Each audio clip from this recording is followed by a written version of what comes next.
Happy Deepavali and may the light shine on you. As we celebrate the Festival of Lights today, later on in the show, we find out much more about Deepavali. But first, let me welcome you to Kaleidoscope, where we are positive, daring, different. On the show today, fascinating stories about Deepavali, learning how to count your money, and a giant visitor in Sri Lanka. Kaleidoscope is on YouTube, Facebook, Instagram, and LinkedIn. So remember, subscribe, like, and follow us for more. A light-filled thank you to our brilliant partners on the show, Srilanka Life, CDB, and The Daily Morning. CDB Hybrid Leasing. Enjoy exclusive interest rate and much more for hybrids, plug-in hybrids, and EV vehicles. Looking back at the week that was on CDB Snapshot. Sri Lanka surpasses last October's tourist arrivals early with 117,141 tourists welcome to our country. Gem exports fall by 20.9% during the first 9 months of 2024. Sri Lanka overtakes Malaysia to become the UK's second largest transnational education partner. The IUCN says more than a third of all tree species are at risk of extinction. Japan's Mount Fuji is yet to show snow this year, breaking a 130-year record of a snow dusting by early October. Scientists discover a 99-million-year-old unknown ancient firefly fossil trapped within Burmese amber. Acclaimed actor Colin Farrell completes the Dublin Marathon while pushing his friend in a wheelchair. A teacher in Minnesota wins the World Championship pumpkin weigh-off with a giant pumpkin weighing 2,471 pounds.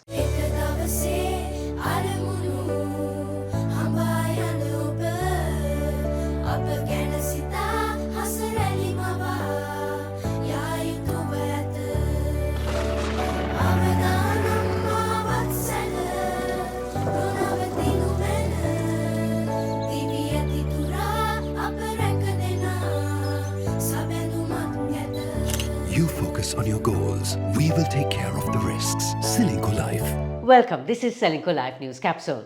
Sri Lanka boasts a literacy rate of 92%, but a recent survey reveals that our financial literacy rate is 58%, a little low compared to an average of 65% in developed countries. Leaving the survey aside, however, are Sri Lankans financially literate? I checked in with Director of Empower Capital, Kosala Liyanagedara, to check if Sri Lankans are able to count their money. The central bank did a survey and found that 58% of Sri Lanka's adult population is financially literate. Now, leaving the merits of the survey aside, what exactly is financial literacy? If I tell you what financial literacy in one line is that it's the ability of someone to use financial knowledge for their own benefit.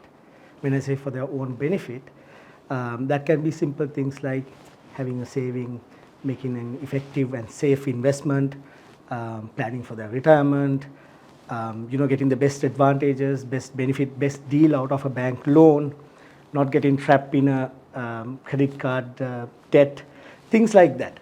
But to do this, you need to have knowledge on simple things like inflation, interest rates, income tax, financial planning, budgeting, cash flow planning, things like this. So this survey was done to evaluate how well Sri Lankans understand these concepts. How financially literate are Sri Lankans? Can we make informed decisions? So if I give you a straight answer, I don't think we are well literate, especially compared to a country like Singapore.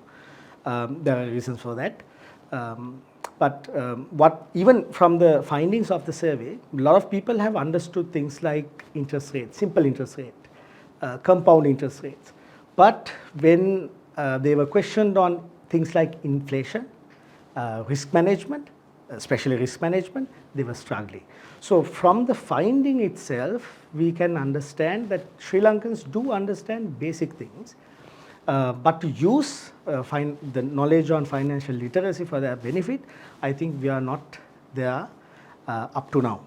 So how would a person differentiate between formal and informal schemes, given lessons from the past? First would be the return on investment. The moment if you hear a return on investment which is too good to be true, that gives an indication that it is an informal scheme, and that can lead to very unfavorable results. I'll tell you now, in a formal scheme, always the return on investment is positively correlated to the risk of the investment. If you take a savings account or a fixed deposit, the rate that you get is less compared to the rate that you can get from a stock market investment. But we do know the stock market investment has a higher risk. But when it comes to informal schemes, they do not mention you about the risk attached to it. They only mention a very high return. Apart from that, another indication would be a regulatory body. So if there isn't a regulatory body, then there is a possibility that this scheme can be an informal scheme. But I would want to reiterate possibility. It's not always the case. Most of the time it can be the case. So regulatory oversight, high ROI without mentioning the risk attached to it are the major points. But apart from that, usually a formal scheme is easy to understand, and you will have a fine, things in the fine print. You have a proper agreement. You will usually have physical availability of people who are promoting that scheme, institutions, whereas informal schemes usually lack all those physical availability. Now for a peek at our markets this week. Encouraging news from the Colombo Stock Exchange as the all-share price index edges towards 12,800 points, the highest since February 2022. Daily turnover averages between 3 and 4 billion rupees, with the market price earnings ratio still at an attractive 8.5 times earnings. Oil prices remain at the $70 per barrel level on the announcement that China's oil and steel industries are now in the red. China's oil refining sector saw losses deepen to $4.5 billion in the first 9 months of 2024. Gold is at an all-time high of $2,778 per ounce, as jitters over the close US presidential race supported the yellow metal, while Bitcoin also flirted with a record peak as markets weigh the prospect of a victory by Republican candidate Donald Trump. Remember Timothy Chalamet, who played Willy Wonka? Well, New York hosted a Timothy Chalamet lookalike contest last week and hundreds participated. But guess what? The man himself decided to make an appearance. Castellet in Belgium has a unique Halloween tradition, a regatta, but these aren't run-of-the-mill boats. These are giant, hollowed-out pumpkins.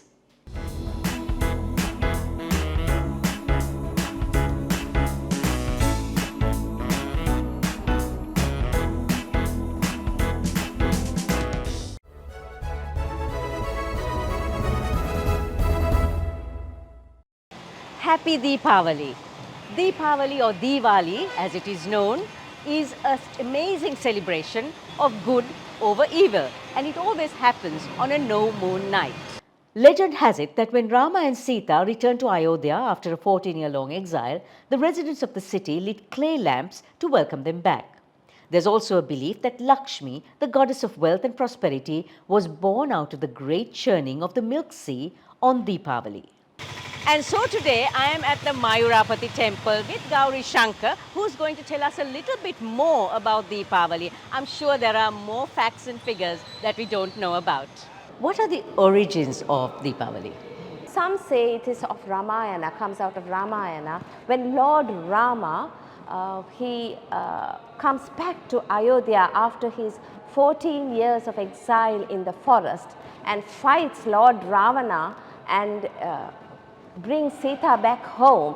That day is celebrated as Deepavali or Diwali, as they say in North India.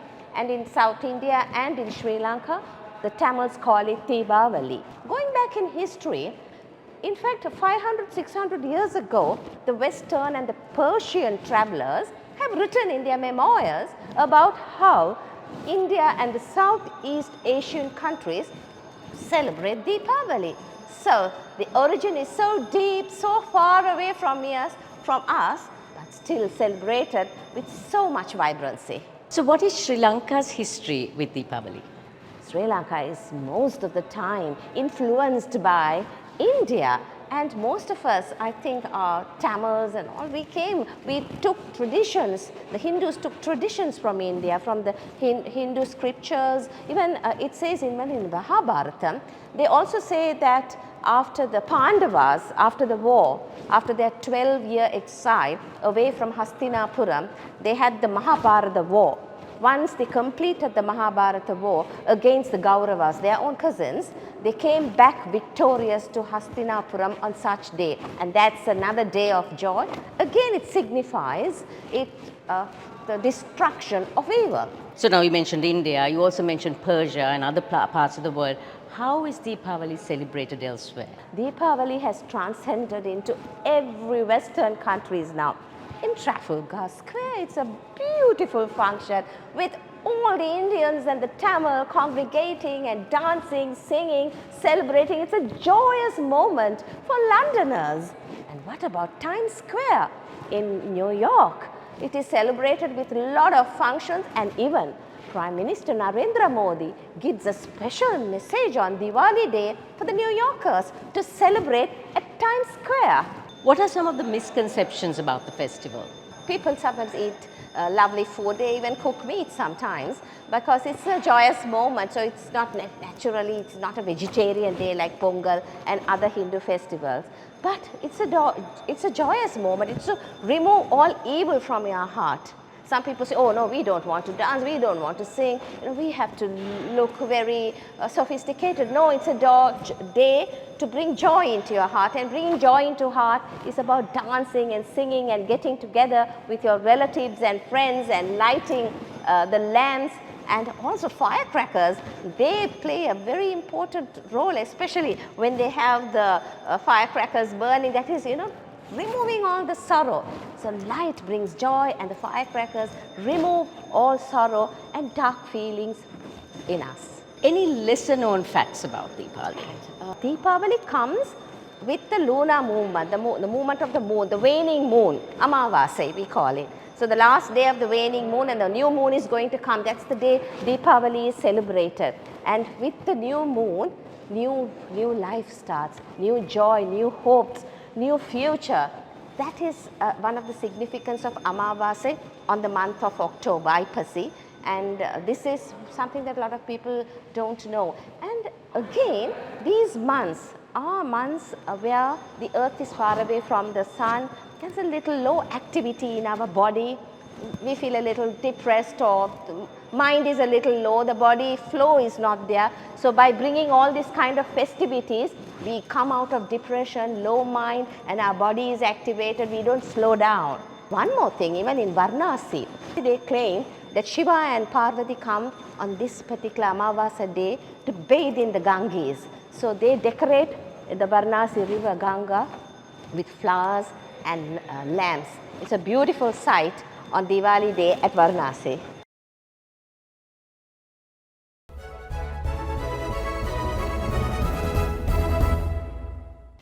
Have you seen that giant pink octopus? If you were around Lotus Tower or the Mount Lavinia beach last week, you would have. Say hello to Octo-Activist, an inflatable octopus that's bigger than a double-decker bus made out of biodegradable and sustainable material. And Octo-Activist was hanging around Colombo recently.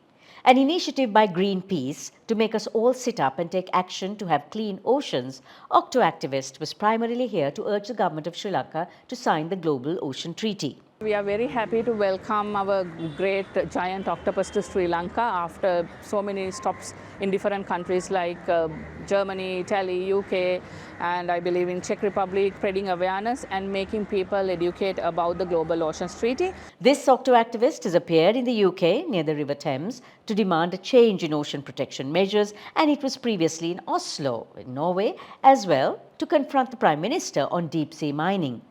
Pink, giant, inflatable, but a reminder of the lives we are endangering if we don't protect our seas. Happy Deepavali, and may good triumph over evil. We'll see you next week.